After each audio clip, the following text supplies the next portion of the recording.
Second maître, Etam Augustin Assong, matricule M3S, bas 17151. Diplômé du centre d'instruction des élèves sous-officiers à Kotaba, deuxième promotion.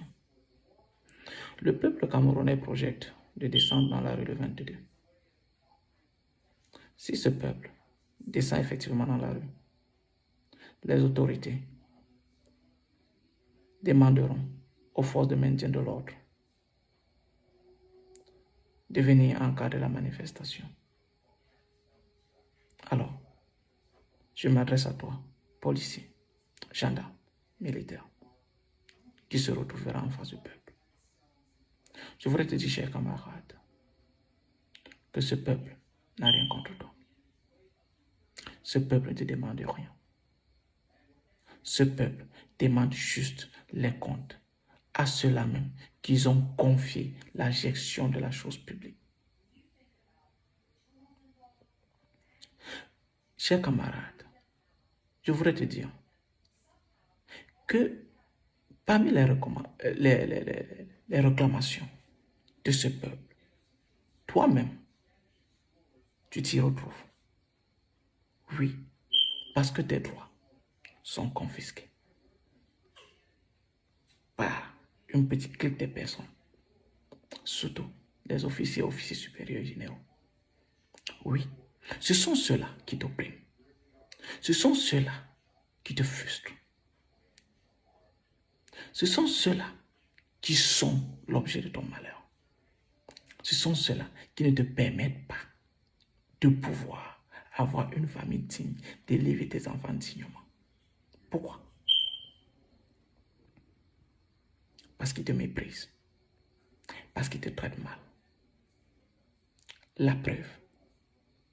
Une fois sorti du centre d'instruction, jeune soldat, soit soldat de deuxième classe, on t'oblige à aller en location. On te chasse des camps militaires. Où trouveras-tu les moyens pour pouvoir louer une maison, soit à Yaoundé ou à Douala? Ce sont ces mêmes gens que pour que tu aies un alignement, ils te demandent 50%. Ce sont ces mêmes gens qu'ils t'envoient en mission pour 3 mois et t'abandonnent 2 ans. Ce sont ces mêmes gens qui détournent l'argent destiné à l'achat du matériel militaire. Et tu te retrouves face à l'ennemi sans matériel. Ce sont ces gens qui détournent l'argent destiné à la logistique. Quand tu es en zone de conflit, blessé, on n'arrive pas à t'évacuer. Combien de camarades ont perdu la vie devant nous parce qu'on ne pouvait pas les évacuer? Ou sont morts en cours de route? Pour eux, ta vie ne compte pas. D'ailleurs, un célèbre colonel nous avait dit que la vie du militaire camerounais est essentiellement liquidable. Ces gens, ce sont tes ennemis. Ce ne sont pas tes amis. Ils t'utilisent quand ils ont besoin de toi. Une fois qu'ils ont fini avec toi, ils t'abandonnent. Que sont devenus nos anciens?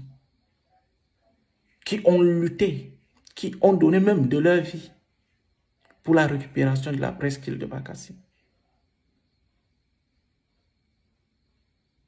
Pour ceux qui ont perdu leur vie, que sont devenus leurs enfants? Que sont devenus les femmes? Et pour ceux qui sont encore vivants, qui sont même déjà en train d'aller en retraite, qu'est-ce qu'on a fait pour eux? Pourtant, quand ils combattaient dans la presqu'île de Bakassi, leur prime, ce qu'ils nous ont dit, s'élevait à 30 000. Mais on leur remettait 3 000. Oui, parce que ces détournements ont commencé depuis fort longtemps. Comme toi aujourd'hui, ta prime s'élève à 90 000, on te remet 30. Ces anciens avaient droit à 30 000, on leur remettait 3 000. Voilà ton ennemi. Tu sais comment on ne confond pas ta cible? Ce n'est pas le peuple qui est ton ennemi. Ton ennemi, c'est celui-là qui te demande 50% des soins Pourtant, tu es blessé en zone de conflit. Oui, tu défends ta nation, tu es blessé et pour qu'on te soigne, on te demande 50%. Ton ennemi, c'est celui-là qui ne va jamais t'évacuer parce que tu es personnel non officier. Même si ton cas mérite une évacuation sanitaire. Ton ennemi, ce sont ces gens-là qui sont assis dans les bureaux et te demandent de l'argent, de monnayer un stage. Pourtant, tu en as droit.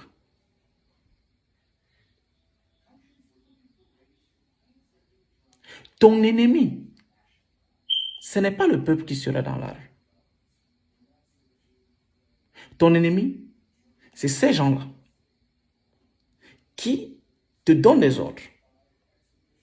Une fois que ça tourne mal, ils t'abandonnent. Ils se lavent les mains. Souviens-toi des événements du Nord. Souviens-toi d'un gars. Oui, quand ils ont la pression nationale et internationale, il leur faut le bouc émissaire. Ils ne cherchent pas loin. C'est le personnel non officier. C'est quartier maître, caporal, c'est gens, c'est comme ça. Ton ennemi, c'est celui-là qui ne te donne pas la prime de risque. Mais pourtant, lui, qui ne fait pas la guerre, a la prime de risque. Oui, c'est lui ton ennemi. Ton ennemi, c'est celui-là qui, en zone de conflit, pour ceux qui sont adjudants et adjudants-chefs, on leur donne le titre de chef de section quand ils sont au front. Et quand ils reviennent dans les casernements, ils ne sont pas chefs de section. Et ils ne reçoivent pas la prime. Oui, puisqu'ils vous demandent de faire le travail. Eux, ils sont dans les postes de commandement. Ils sont au Yahoo. C'est celui-là qui est ton ennemi. Celui qui n'a besoin de toi quand il est en situation. Une fois qu'il finit d'utiliser, il t'abandonne. Ton ennemi, c'est celui-là qui te donne une seule tenue, le 20 mai, et te demande de t'habiller H24 en tenue sur toute l'année. Le reste, tu gères, tu achètes si tu veux. Ton ennemi, c'est celui-là qui confisque même la prime du défilé du 20 mai. Certains corps reçoivent, d'autres ne reçoivent pas. On te dit, la réclamation est permise qu'après exécution. Une fois que tu as exécuté, basta, on oublie. Quand vous voulez lever la tête, on coupe. Vous vous réunissez, on dit rébellion. C'est comme ça que l'armée camerounaise fonctionne. Chers camarades, ne confondons pas la cible. C'est comme ça. Combien de nos camarades ont été punis parce qu'ils ont osé demander ce qui leur revient de droit? Ils ont puni tout un bataillon. Parce que les éléments de ce bataillon ont osé demander leur prime de mission. Ils sont suspendus de toute mission. En fait, les missions payantes, les missions juteuses. Voilà ton ennemi. Chers camarades, quand ces gens finissent de t'utiliser, ils ne se souviennent plus de toi. Ah oui, ils ne se souviennent plus de toi. S'ils n'arrivent pas à se souvenir de ces grands bataillons qui ont fait du bon temps, qui ont pu défendre le territoire national, ce n'est pas toi qu'on va envoyer en face de ton frère, qu'on va récompenser demain. Parce que je n'ai jamais vu un soldat qui a été récompensé parce qu'il a tué son propre frère. On n'a jamais octroyé une médaille à un soldat parce qu'il a combattu contre son frère. Et même si jamais on t'octroyait une telle médaille, seras-tu fier de l'aborder? Je ne pense pas. Ça sera une médaille de la honte. Chers camarades, ces gens sont des fins politiciens. Oui, ils nous disent que l'armée est apolitique. Mais eux, le pyjama, c'est la tenue du RDPC. La preuve, quand il y a élection, ils nous baladent de poste de bureau de vote en bureau de vote pour aller voter. Je te demande, chers camarades, de faire comme moi. En 2018, quand on m'a contraint de voter sans carte d'électeur, je n'ai pas refusé. Je suis allé, j'ai voté contre. Une fois dans l'isoloir, c'est simple, j'ai voté contre. Je te demande, le 22, quand tu seras dans la rue, face au peuple, parce que tu ne peux pas refuser d'aller dans la rue, d'aller encadrer la manifestation. Sauf que, une fois dans la rue, laisse le peuple faire. Laisse le peuple faire son travail. Oui, c'est de ça qu'il est question. Parce que ces gens, je te rappelle, quand tu vas commettre un acte, toi seul endosseras la responsabilité pénale. C'est bien inscrit dans le préambule du règlement de discipline générale. Oui, le subordonné qui obéit à un ordre est responsable, endosse la responsabilité pénale de cet ordre. C'est clair. Et souviens-toi que quand ces gens ont la pression internationale, ils cherchent toujours un bouc émissaire. Oui, le bouc émissaire. Et ils ne trouvent pas loin. C'est nous. Ils ne vont jamais citer un officier supérieur. Non. C'est nous, leur moins cher. Et souviens-toi, chers camarades, que le peuple qui se retrouvera dans la rue le 22 ne sera à main nue. Mais ce peuple a une arme. Les téléphones portables. Ils immortalisent tout. Dis-toi, qui prendront des photos, seras-tu fier de voir ton image balader dans tout le monde entier, commettant des atrocités? Je ne pense pas. Que diras-tu à ton enfant? Et même si ce régime te protège, il ne sera pas éternel. Tu pourras répondre de tes actes tôt ou tard. Chers camarades, ne confonds pas ta cible. Ta cible, ce n'est pas le peuple qui descendra dans la rue le 22. Ta cible, ce sont ces gens qui ont taillé le règlement de discipline générale en leur faveur, qui ont tout fait pour que le personnel non officier n'ait rien. Oui, bien sûr.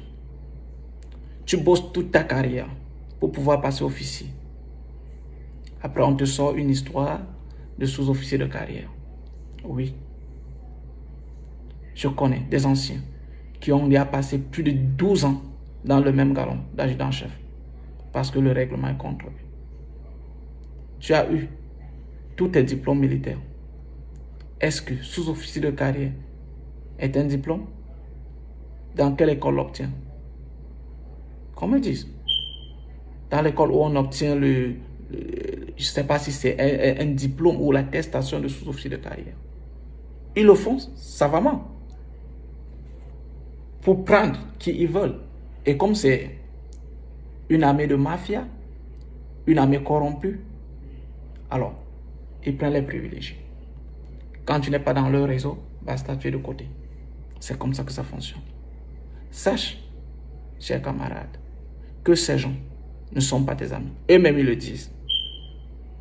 Ils disent, le seul mot qu'ils savent bien dire en anglais, officer and God. C'est ça. L'officier, c'est Dieu chez eux. Ça veut dire, toi, tu n'es rien. Tu n'es rien. Absolument rien. Chers camarades, nous avons tous besoin de ce changement. Parce que si le peuple obtient ce changement, la réforme se fera partout, même à l'intérieur de l'armée. Plus rien ne sera comme avant. Oui. Tout sera basé sur le mérite. Tu n'auras plus besoin de négocier pour aller effectuer une mission payante. Bien sûr. C'est injuste. Chers camarades, je connais tes frustrations. Je connais ce que tu traverses. Je te le répète, ce n'est pas le peuple qui est à l'origine de ton malheur. Ce n'est pas le peuple qui est responsable de ce que tu vis. C'est bien ce gouvernement. Une fois dans la rue le 22, sois du bon côté. Soit tu choisis de continuer à souffrir, soit tu fais le choix du changement. Rendez-vous le 22. Je compte sur toi.